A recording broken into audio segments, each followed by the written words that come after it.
स्वागत है आपके अपने YouTube channel learning for success A K में। हम इंटर से रिलेटेड क्वेश्चन सब आपको प्रोवाइड कर रहे थे। कल आपका होम साइंस का एग्जाम है। मेरी तरफ से बेस्ट ऑफ लक सभी बच्चों को। और उस कल जो क्वेश्चन आने वाली है संभावित क्वेश्चन, उसका हम कुछ आपको ऑब्जेक्टिव टाइप क्वेश्चन करवाएंगे, जहाँ से कुछ क्वेश्चन आपका कल देखने को मिलेगा। तो आते हैं हम लोग क्वेश्चन देखने के लिए अपने स्क्रीन पर। तो दोस्तों पहला क्वेश्चन है, इनमें से कौन सी ग्रंथि इंसुलिन स्रावित करती है ना। तो इंसुलिन जो ग्रंथि होता है ना दोस्तों, वो आपका कौन सी ग्रंथि करती है ना। तो यहाँ पे ऑप्शन है पीयूष, थायराइड, अग्नाशय और है आपका एड्रिनल। तो इसका आंसर जो होगा दोस्तों वो होगा आपका अग्नाशय ग्रंथि, है ना। जो ऑप्शन नंबर सी है अग्नाशय ग्रंथि, यहाँ पे डी दिया गया लेकिन सी ऑप्शन होगा, डी ये वाला है। और जो आपका थायराइड ग्रंथि है दोस्तों, ये आपका हार्मोन का स्रावित करती है। पीयूष भी आपका हार्मोन ही करता है ना। अगला क्वेश्चन में आते हैं, इनमें से कौन मानव शरीर की सबसे छोटी ग्रंथि है ना। तो मानव शरीर की सबसे छोटी ग्रंथि होती है वो हमारा होता है पीयूष ग्रंथि भी कहते हैं। पीयूष ग्रंथि होती है, इसे मास्टर ग्रंथि भी कहते हैं। तो सबसे छोटी ग्रंथि कौन सा हो जाएगा हमारा, पीयूष ग्रंथि होगा, है ना। अगला क्वेश्चन में हम लोग आते हैं कि विरसन से कौन सा हार्मोन स्रावित होता है ना। तो विरसन जो होता है ना, वहां से हमारा कौन सा हार्मोन होता है, तो वो हमारा टेस्टोस्टेरोन होता है। ठीक है, टेस्टोस्टेरोन होगा। अगला क्वेश्चन आते हैं हम लोग, कौन सी ग्रंथि रक्त के दबाव को नियंत्रित करती है। तो जो हमारे रक्त का दबाव होता है ना, वो नियंत्रित करने वाली ग्रंथि को हम क्या बोलते हैं, अधिविक बोलते हैं।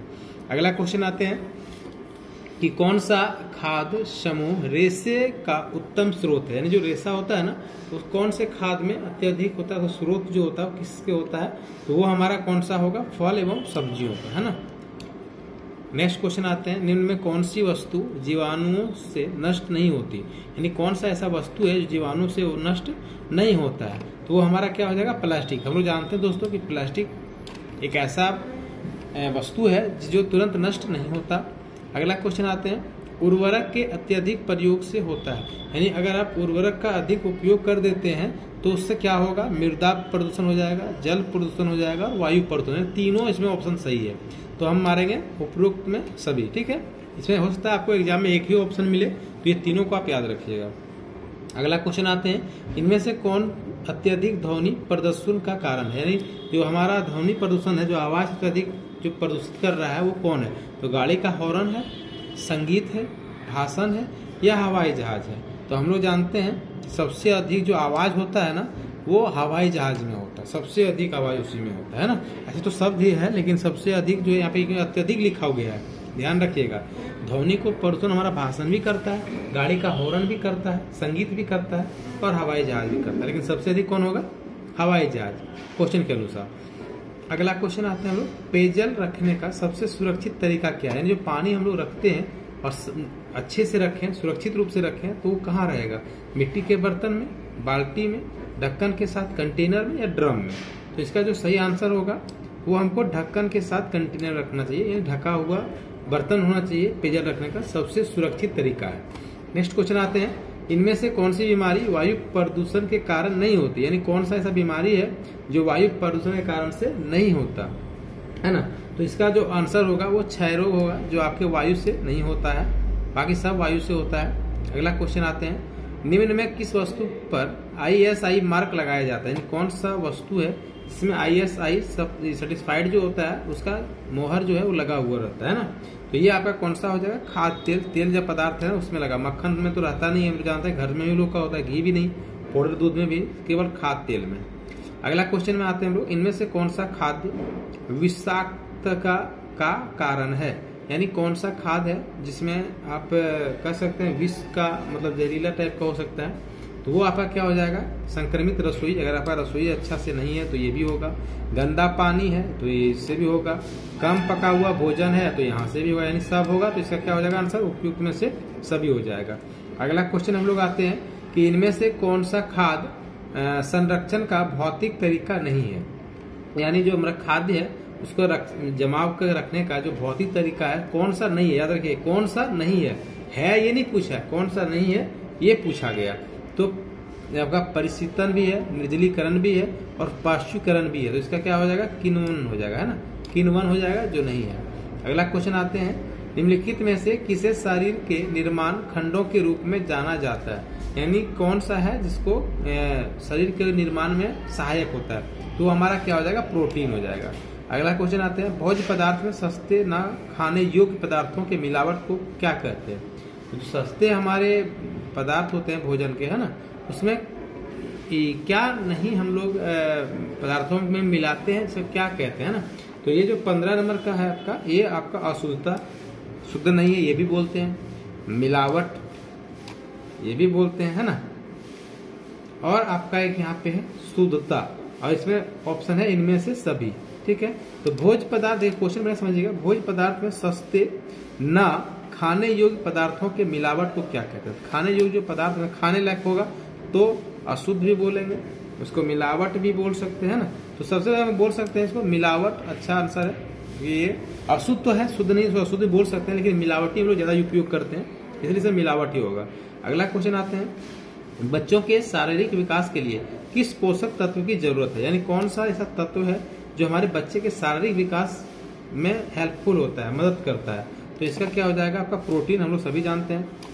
अगला क्वेश्चन है कि मुनाफाखोरी के लिए गेहूं, चावल और बाजरा में क्या मिलाया जाता है, यानी हमको अधिक पैसा लेना है तो उसमें क्या है जो मिला सकते हैं हम लोग, गेहूं हो गया, चावल हो गया, बाजरा हो गया, तो ये सब में हम लोग क्या मिला देते हैं, कंकड़ पत्थर मिला के बेच देते हैं कि नहीं, ताकि मुनाफा अधिक हो जाता है।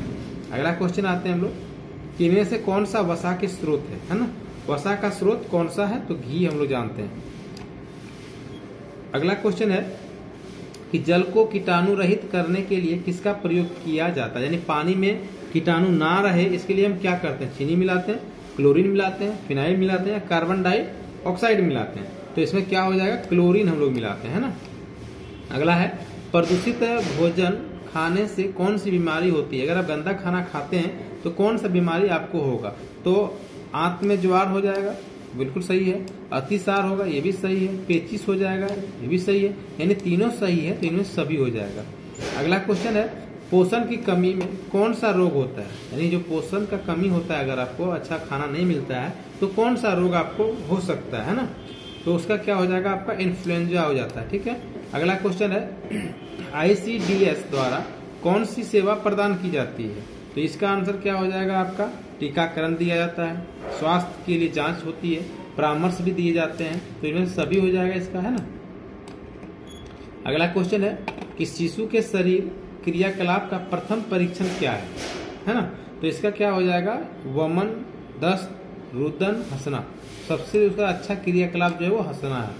अगला है, किस प्रकार के वस्त्र नवजात के लिए सर्वोत्तम होता है, यानी बच्चा जो होता है उसको कैसा वस्त्र कपड़ा पहनाना चाहिए हम लोग को, तो उसका क्या हो जाएगा, खुला होना, तो इसका आंसर हो जाएगा सामने से खुले वाले कपड़ा चाहिए उसको। अगला क्वेश्चन आते हैं, निम्न में से कौन सा आहार शिशु के लिए सर्वोत्तम है, यानी कौन सा भोजन बच्चों के लिए जरूरत होता है, अच्छा है, यही क्वेश्चन पूछ रहा है। तो ये क्या हो जाएगा, माँ का दूध, हम लोग जानते हैं माँ का दूध सबसे फायदेमंद होता है बच्चों के लिए। अगला क्वेश्चन है, निम्न में से कौन सा गर्भावस्था परीक्षण है ना, तो इसका जो है मतलब गर्भावस्था में परीक्षण कैसे हम लोग करते हैं, तो इसका कौन सा हो जाएगा आपका, मूत्र परीक्षण भी होता है और रक्त परीक्षण, दोनों के द्वारा गर्भावस्था का पता कर सकते हैं हम लोग। तो इसका आंसर जो होगा वो आपका डी में दिया है, लेकिन सी होगा, ऑप्शन गलत कर दिया है, ए और बी दोनों हो जाएगा। ठीक है, अगला क्वेश्चन है, शिशु को ठोस आहार कब देना शुरू करना चाहिए, तो जब शिशु जो होते हैं हम लोग को पता होना चाहिए कि जो शिशु है उसको आप शुरुआती में ठोस आहार नहीं दे सकते हैं, और उसको कब से दीजिएगा, 6 मंथ कम से कम शिशु का हो जाए तब आप उसको दे सकते हैं। अगला क्वेश्चन है कि स्त्रियों में अंडवाहिनी नली की संख्या कितनी होती है, स्त्रियों में जो अंडवाहिनी नली की संख्या वो 2 होता है, एक जोड़ा होता है दोनों साइड में, है ना। अगला क्वेश्चन है, इनमें से कौन सा दैनिक कार्य व्यक्तिगत स्वच्छता के अंतर्गत नहीं आता है, तो आपका 29 जो है ये क्या हो जाएगा, बर्तन धोना। अगला क्वेश्चन हो जाएगा, इनमें से कौन गर्भावस्था के दौरान होने वाला तकलीफ है, यानी गर्भावस्था में कोई माँ होती है वो कौन सा तकलीफ निम्न में से होता है, तो इसका आंसर क्या हो जाएगा, उच्च रक्तपात, जी का मिचलाना, बार बार मूत्र त्याग, ये सभी हो जाएगा ना। एक गर्भावस्था जो औरत होती है ये सभी उसमें लक्षण होते हैं। नेक्स्ट क्वेश्चन है कि इनमें से कौन सा भारत में स्वास्थ्य समस्याओं का कारण है, यानी स्वास्थ्य समस्याओं का कारण कौन सा है, इसको हम लोग देखते हैं। तो इसका क्या हो जाएगा आपका माता एवं शिशु स्वास्थ्य, प्रदूषण, संक्रमण, सब हो जाएगा नहीं, तो इनमें से सभी हो जाएगा इसका भी। नेक्स्ट क्वेश्चन में आते हैं, निम्नलिखित में से कौन मध्यवर्ती रंग है, यानी मध्यवर्ती जो रंग है वो कौन सा है, तो इसका कौन सा हो जाएगा आपका पीला मध्यवर्ती रंग होता है। अगला क्वेश्चन आते हैं, इनमें से कौन खाद्य संरक्षण का कारण है, खाद्य संरक्षण का कारण कौन सा है ये देखते हैं हम लोग। तो ये आपका क्या हो जाएगा, पोषक मूल्य बढ़ोतरी, दैनिक आहार में विविधता, भोज्य पदार्थों को नष्ट होने से बचाना, इनमें से सभी हो जाएगा, है ना। अगला क्वेश्चन है कि आहार योजनाओं से बचत होती है, यानी जो आहार योजनाएं होती है उसमें क्या क्या बचत होती है ना। तो यहाँ पे ऑप्शन आपका है ईंधन की, समय की, ऊर्जा की, या इनमें से सभी। तो इसका भी क्या हो जाएगा, इनमें से सभी, क्योंकि सभी की बचत होती है। अगला क्वेश्चन आते हैं, जल प्रदूषण किसके लिए हानिकारक है, जो हमारा जल प्रदूषित हो जाता है वो किसके लिए हानिकारक होगा, तो मनुष्य के लिए, जानवर के लिए, पीने पानी में रहने वाले जीवों के लिए, सभी के लिए होगा नहीं, क्योंकि सबके लिए यह हानिकारक हो जाएगा। अगला क्वेश्चन आते हैं कि कृत्रिम कपड़ों में से खून का धब्बा कैसे हटाया जा सकता है, तो ब्लीचिंग पाउडर डाल के, नींबू डाल के, नमक डाल के, या चीनी डाल के। तो इसका क्या हो जाएगा, नमक डाल के हो जाएगा, है ना। क्योंकि याद रखिएगा कि जो आपका कृत्रिम कपड़ा है, अगर उसमें खून का धब्बा लग गया है तो आप नमक डाल के उसको हटा सकते हैं, ठीक है। अगला क्वेश्चन है, रेडीमेड वस्त्र खरीदते समय क्या ध्यान देना चाहिए। अगर आप कपड़ा खरीद रहे हैं रेडीमेड, तो ध्यान क्या देना चाहिए, कपड़े की किस्म, नाप, मूल्य, या इनमें से सभी। तो हम लोग इनमें सभी चीज़ों को ध्यान देते हैं। अगला क्वेश्चन है कि पार्टी एवं त्योहारों के अवसर पर किस प्रकार के वस्त्रों का चयन करना चाहिए, विशेष रूप से डिजाइन किया गया, है ना, परिसजात्मक, आकर्षक, या इनमें से सभी। तो हम लोग जानते हैं कि सब कुछ हम लोग देख के, कभी भी अगर पार्टी त्योहार होता है तो वहां हम लोग जाते हैं।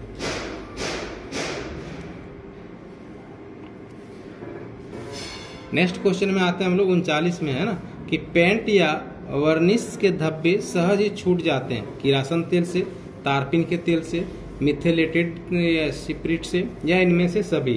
तो इसमें जो है आपका सभी हो जाएगा, ये डी नंबर का। अगला क्वेश्चन आते हैं हम लोग कि निम्नलिखित में से कौन वनस्पति धब्बा नहीं है, 40 नंबर क्वेश्चन में। तो इसका कौन सा नहीं हो जाएगा, तो आपका मक्खन नहीं होगा, है ना।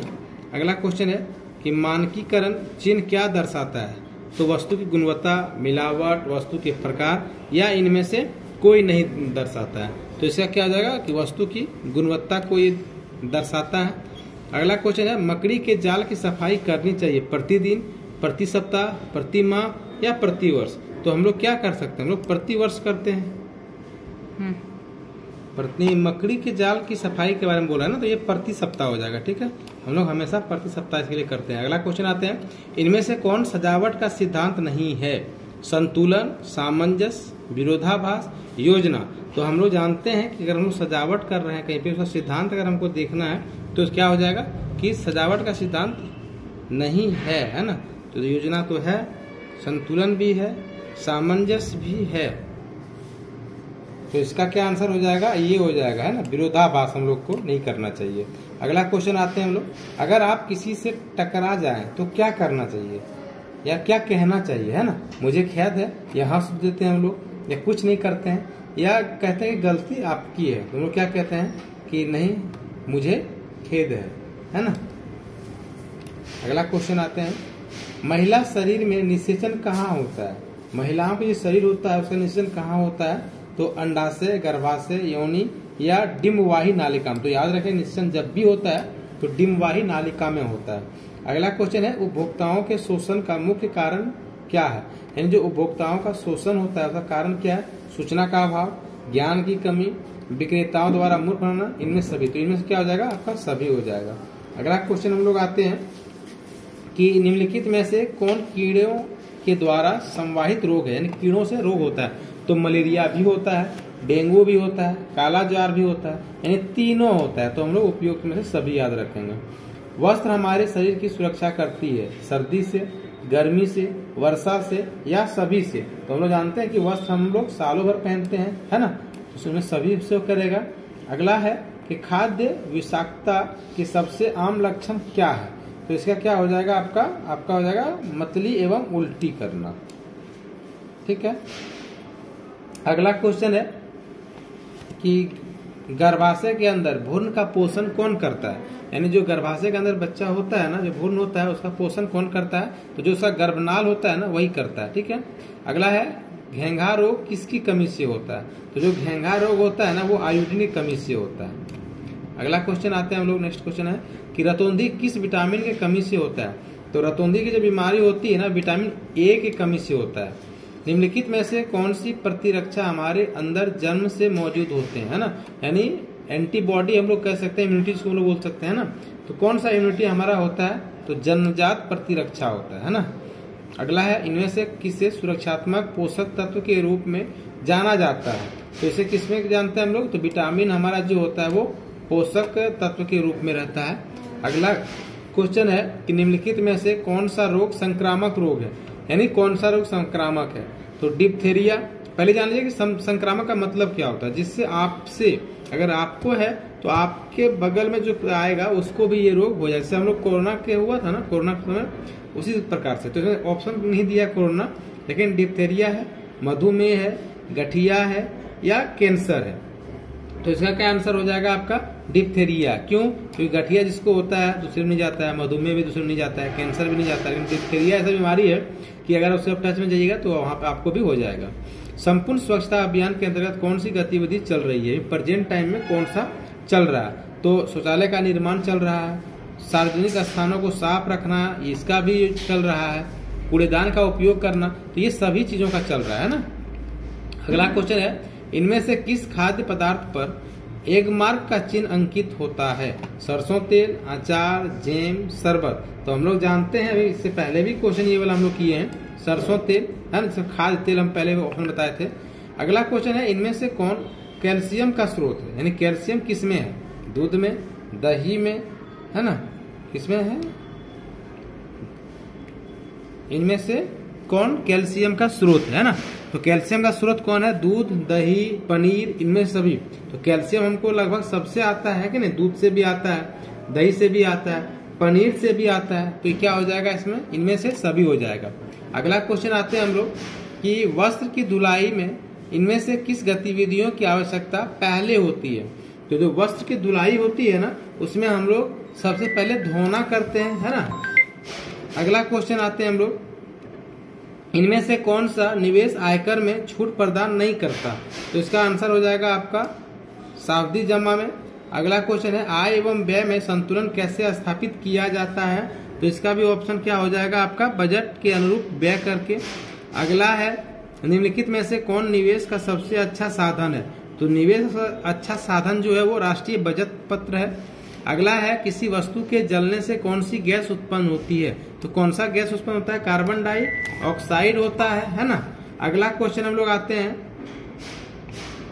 कि स्वच्छ भारत अभियान का टैग लाइन क्या है, स्वच्छ भारत अभियान का टैग लाइन क्या है, हर कदम स्वच्छता की ओर। नेक्स्ट क्वेश्चन में हम लोग आते हैं इनमें से कौन बचत में मदद करता है, तो कौन करता है आपका, सभी लोग करते हैं, बैंक भी करते हैं, पोस्ट ऑफिस भी करते हैं, जीवन बीमा भी करते हैं। शरीर में थकान का क्या कारण है, आपके शरीर जो थक जाता है तो कारण क्या होता है, रक्त की कमी होना, बिल्कुल, पित्त की कमी होना, ऑक्सीजन की कमी होना, ये कैलोरी की कमी होना, तो ये चारों आपका सही हो जाएगा, है ना। लेकिन सबसे मेन जो होगा ना आपका कैलोरी, अगर आपका शरीर में कैलोरी कम हो जाएगा तो आपका क्या होगा, शरीर बहुत जल्दी थकना स्टार्ट हो जाता है। निम्न में से कौन प्रणीज धब्बा है, तो इसका जो आंसर होगा ना वो क्या हो जाएगा, बी हो जाएगा, है ना।